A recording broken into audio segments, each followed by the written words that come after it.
Welcome back to my backyard snack yard on a slightly overcast day here in Dorset, England. I'm just back from a little trip to the garden centre where I picked up a few treasures, but before I show you them, I just want to show you all the many temptations I resisted. There were so many. First up is their flower of the month, these beautiful brightly coloured lupins. They were so gorgeous and they were so loved by bees as well. There were lots of little fat bumblebees buzzing about. Very clever ones.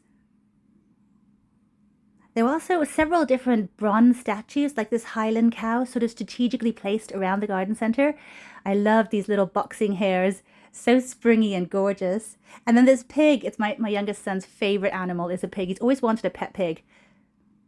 And then I also love these little citrus trees. They look so much like the one I just bought, which was labelled a limequat. So I wonder if it's exactly the same as these guys here.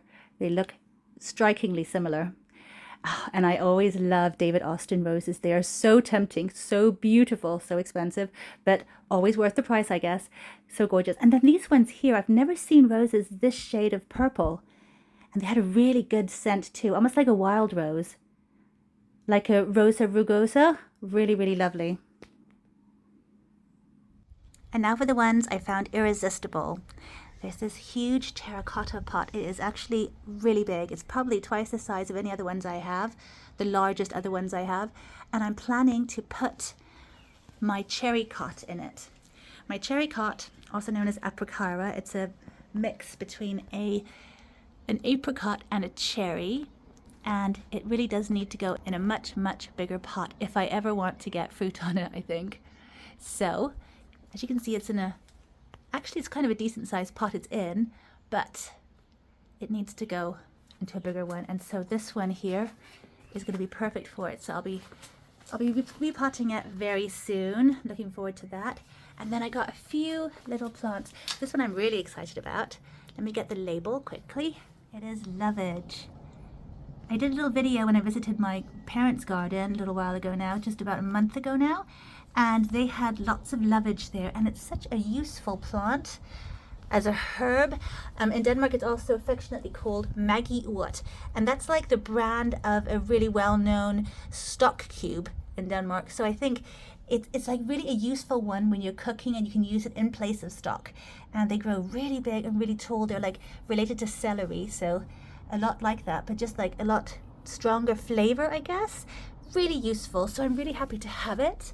And I'm going to put it somewhere sort of in my cottage garden. I'll find a little area for it. I like mixing up herbs and flowers and berries and trees, just all mixed up, as long as I remember where it is. But it's not one that I'll forget, because they do grow really, really large, really tall, really big. So lovely. Let's see what it says on the back here. So it says, it says crushed seeds add flavor in baking and rice dishes.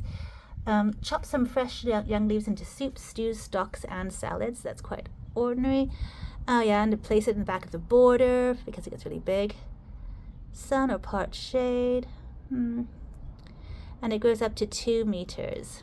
So that's what I've seen. It goes really, really, really big. So a really exciting one. I'm really happy when I saw that. I was like so excited. So lovage. And then over here, I just got a few pretty little things. Let's have a look at this one. I just love it. Look at it. Look at those spikes there. Aren't they beautiful? So you can see it's a primrose or primula. And it's not one I've had before, but they look so cute. I just thought it'd be so much fun to have this one. Apparently it's called a round-headed Himalayan primula or primrose. How very sweet. So I think I'll either put it in a little pot just to keep it safe, and then I'll actually come back next year and spread a little bit, or else I might just put it into a little area where I have lots of little flowers that are protected by our hedgehog, because the fact that our hedgehog is there now means that we can grow things that otherwise often get eaten by slugs and snails, and he protects them. These ones don't usually get attacked too much by slugs and snails, but I think it might be a good spot for it. I'll just take them over there and show you what I mean in a minute. I should show you the last one. So this is one called Jacob's Ladder. It's a really beautiful one. It does have a different name too, of course, a nice Latin one that's more difficult to pronounce. It's called Polemonium and all the rest of it, but it's a white one I've gone for. There were all kinds of different colors. My friend, she got a purple one, which looked really pretty, but I think this one's going to be really nice. Foliage is so lovely as well. So I think, I'm not entirely sure if it's going to flower this year, because it is a really small one I got. You get like all kinds of different sizes, and of course you pay more for the bigger ones. I thought it'd be fun to start with a little one. And I was thinking about popping him into this beautiful pot I got here. I'm gonna put a bunch of things into this one, including lots of seeds. I'm trying to grow lots of calendula. I wanted to fill it with calendula actually. I thought it'd be really nice to do that. It's a really lovely pot, and actually the reason I also went for pots was because I need them, but also because they were on special. They were on half price. So I actually got a really good deal on the gigantic one. You can really see how big it is when you compare those two pots. Because this one's quite a nice sized one anyhow. And this one's just, the other one's huge. So lots of fun things. And I'll show you the final thing I got, which was really exciting. So the final one is this. Very interesting, beautiful Actinidia. It's related to other hardy kiwis, and it is a really beautiful plant. I mean, it's got full of these wonderful flowers, which you can see look just like the other hardy kiwi blossom. But this one comes in male and female, like most other kiwis do. The exception to that is like my kiwi Issei, which can produce fruit parthenocarpically, so it doesn't need a pollination partner, for instance. This one would need a male and a female there, and it can produce fruit, but I'm unclear as to whether or not the fruit are very delicious. I think it's mainly grown as an ornamental plant, but it is just so attractive. Look at the leaves. They are so strongly variegated.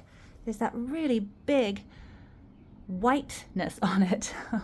It actually honestly looks a bit like bird poop, to be honest, because I do have some big pigeons in my garden and they do tend to make the leaves look a bit like this. But the fact that it's the way the leaves are is just really interesting. And this variegation, or this sort of whiteness, occurs mostly if the plant is in a really good sunny position, and I'm not entirely certain that I have a good spot for it. I was thinking about planting it sort of opposite a window so I can look out at it when we're indoors. That would be nice.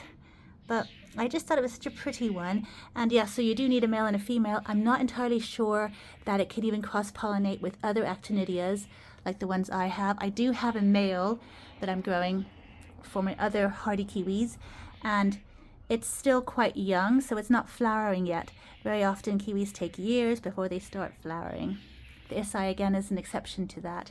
But I have a male, it's called Pink Jumbo, Prince Jumbo, and it's not flowering yet. So even if it could cross-pollinate this one, it won't. I mean, there's no flowers for it to cross-pollinate with, and I don't think it will. And also, I'm not entirely sure if this one is male or female, but if you look really closely at some of the flowers, it looks like they're female, those ones there. Because it looks like they've got something, you know, that little round bit there at the back that could turn into a fruit, you know, if it gets pollinated. If you know what I mean. That one too. And then other ones look more male, like that one. So I'm not entirely sure, but this one is, it's called what's it called? A rose crab apple as well, a rosy crab apple kiwi. So it's not one I've heard of before very much at all, so it's obviously not that popular, but I just thought it was really pretty and I went for it. I don't usually buy ornamentals, but I thought it was so gorgeous. So I'm gonna find a nice little spot for it and enjoy it wherever it goes. So I feel I was quite restrained. I did get one more thing, but that's for a Father's Day present, so I'm not going to show it just yet. And it's not a plant, so never fear. But I thought that was lovely, and thank you so much for joining me. I look forward to getting these guys planted and tidying up out here. The birds have been clearing out my beds again, the little over there and making a big mess as usual as they dig for worms and grubs and things. So I better do some tidying up at some point before the rain comes again. We're having lots and lots of spring showers here, which is really good for the garden, I'm sure.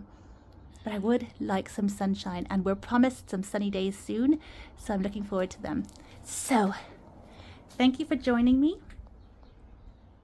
I will see you very soon. Oh, and look here. The birds picked off this as well. I don't know if they were going to eat it or something, but they just dropped it. Naughty little things. So thank you for joining me. I will see you next time. Bye for now.